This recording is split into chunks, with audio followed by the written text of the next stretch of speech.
عايز تعرف انت قوي ولا ضعيف؟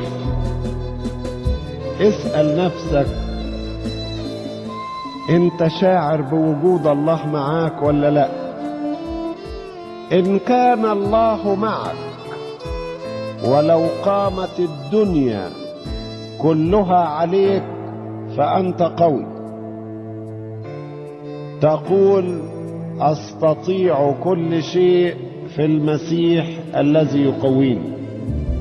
أما إذا كان الله ليس معك فحتى لو كانت الدنيا كلها في قبضة يديك لا تستطيع شيئا، لأنه بيقول بدوني لا تقدرون أن تعملوا شيئا.